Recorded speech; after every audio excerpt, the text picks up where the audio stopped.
Hello, this is Astrologer Coach Sonja Francis, and today we're going to be talking about the upcoming new moon in Aquarius, Mars going retrograde, and Neptune changing signs into Pisces at the beginning of February. So let's start with the new moon. The new moon in Aquarius, as most of you know, it's all about planting new seeds. It's about setting new intentions for the coming month. And with the new moon being in Aquarius this time around, it's all about us looking at where we want to have more progress, where we want to feel more freedom, and also how we want to be a part of a larger picture of something that's sort of making an important advancement for all of humanity or for a larger group of people, like a bigger cause than ourselves, and still be uniquely ourselves, still have our individual scent and our individual energies that make uniquely us. And so the other thing with Aquarius is also that it's all about leaving behind what no longer works and kind of like making ways to create something new and to create something that works better for our future and for the future of others. So with this new moon, because Uranus is the ruler of Aquarius, and Uranus is in a very beginning of Aries right now. This is a very powerful new moon in the sense that it really is much more about new beginnings than any other new moon, because Uranus is in the early degree of Aries, which is about new beginnings. So if you set your intentions, please set them right after the exact time of the new moon, which would be January 22nd, 11:41 p.m. on the west coast in the US, and January 23rd, 2:41 a.m. on the east coast of the US. And set some powerful intentions around new beginnings, around how you want to create more of a unique you, and at the same time create something that serves all of humanity or a large group of people. So that's about the new moon. And then the other thing that happens too right after the new moon is Mars will go retrograde on Monday, January 23rd in the evening. And when Mercury goes retrograde, it's all about getting organized. It's all about improving some of the things that are not working in our lives. It's about dealing with our health issues or things that have been around, that about our well-being, something that's not in proper alignment. And it's also about redoing, reassessing, and investigating things that we've already kind of looked at, but now we have to look at them one more time. So for all of us, this will obviously be in a different area in our lives because the transiting planet will appear in each of our charts somewhere else. But in general speaking, if you want to take a closer look at what that energy is all about, please watch my last video about the full moon and the retrogrades that I posted on January 8th. Of 2012, and that way you'll get a deeper sense even what the Mercury retrograde is all about. Now let's go into what Neptune in Pisces is going to be all about. Neptune is going to move into Pisces for real in on February 3rd, 2012, where it will stay until 2025. That's a long time. Now it made its first move into Pisces last year between April 4th and August 4th of 2011. So we already got a little bit of a taste of what Neptune in Pisces is all about. But then it went retrograde again and moved back into Aquarius. But now on February 3rd, it's actually going to stay for good. I mean, for the next, 14 years. So what is Neptune in Pisces all about? Neptune is very much about the collective unconscious, and Pisces is the sign that belongs to Neptune. So Pisces is actually going to go home into its own sign. So the energy of Pisces is going to feel very comfortable there, and it's going to feel very exalted in its own sign. So the collective unconscious can make a lot of difference during this time. We as people, we as the unit of oneness, we can make tremendous difference during this time. Now here's the thing, with Neptune in Pisces, there are some things that are that are kind of exalted on a higher vibration, but also on a lower vibration. So let's talk about the higher vibration first. The higher vibration would be about our spirituality, our sensitivity. We're going to feel more sensitive towards the people around us. We're going to feel more connected. We're going to feel things that other people feel as well, and we're going to be more in touch with that.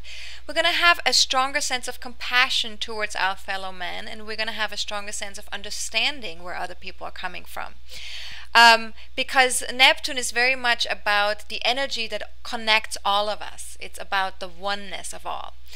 Now, the other things that Neptune represents are fantasy, imagination, inspiration. So it's a really great time to inspire each other, and to inspire each other to open up our hearts, because Neptune is also about the heart. It's the higher love aspect of life. It's about the love that is an idealistic love. It's a non-physical love. So it's about opening our hearts and being open to letting other people in and letting other people touch us and connect to us. The other thing that Neptune is also about is fashion, art, music is a big part of Neptune. So we will probably see those areas of our lives to have more influence in our day-to-day existence during this time. And the other thing that Neptune is also about, more on a lower vibrational level, is it's about avoidance. It's about escaping life. It's wanting to be in an idealistic reality, wanting to live in an idyllic reality. Now, of course, our reality as it is right now is not idyllic. It's not realistic for most of us. So with Neptune moving into Pisces, some of us will have this desire to escape from the reality, from the issues that are going on in our lives, and to escape either through drugs or alcohol or addictions, or even just through withdrawing from the world and withdrawing from the reality of your own life. You know, it could be by just staying at home, or it could be by, creating your own new reality through the internet or through virtual realities that are being made available on the internet. Or it could also be just by avoiding all the global issues that are going on in the world, that we're facing right now, in terms of what the earth is going through, in terms of what humanity is going through. So there's definitely, on a lower vibration, there is kind of a sense of feeling too sensitive to deal with reality, and feeling too vulnerable and too open to be able to know what to do about what's going on outside of us, and kind of getting the sense that we're the victim of what's happening outside in the world. Now, the truth is that, of course, everything that's outside of us is also inside of us. So whatever we're experiencing outside in the world is a reflection or a mirror of what is going on energetically inside of us. So that's something to remember and to pay attention to, and to bring into our consciousness. Now, we can either choose to be victims of what's happening around us, but we can also choose, especially with the Neptune in Pisces coming, we can choose to unite with the people around us, to use that sense of oneness and that sense of, connectedness through compassion and love, to resolve global issues together, and to bring more love and understanding towards what's happening on our planet and what's happening with humanity. So the question really is here then, what are you going to choose? Are you going to choose to withdraw and to escape from the world? Or are you going to choose to connect to others and to open up your heart chakra, open up towards love and compassion and understanding, and resolving what needs resolving in the world? Now, the other thing that's also happening with Neptune is very much a water sign. So water issues are going to be a part of the global issues that we're going to be dealing with. And we'll also probably see changes in weather patterns, maybe more rain, more floods, things like that, and also possibly the rising of the sea level, because it's water, and there's going to be more water showing up during Neptune in Pisces.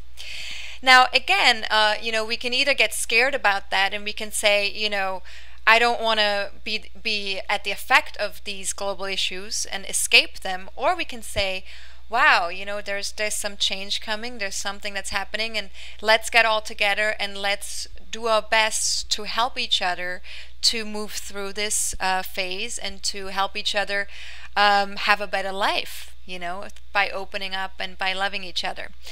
So, of course, this transit also is going to happen somewhere in your chart, just like the Mars retrograde transit. So wherever it's happening in your chart, there's going to be an opening or an opportunity for opening your heart in that area of your life, and an opportunity for inspiration in that area of your life. But also there could be an opportunity for wanting to escape that area of your life as well. So again, it's up to us. We all have free will, so we can choose how we want to live in energy, how we want to experience something. We can choose to experience this on a lower vibration or on a higher vibration. It's completely up to each one of us. Now, that was it for today. If any one of you wants to take advantage still of the fantastic offer that I have with the New Year's reading for 2012, please feel free to email me at Sonja, Sonja, at AstrologerCoach.com. Because the reading was really popular and people really loved the reading, I'm actually going to extend the reading until February 10th of 2012. So feel free to contact me anytime between now and February 10th. And have a fantastic week, have a fantastic new moon. And we'll see each other again in a couple of weeks. This is Sonja Francis, Astrologer Coach. And have a fantastic week. Bye-bye.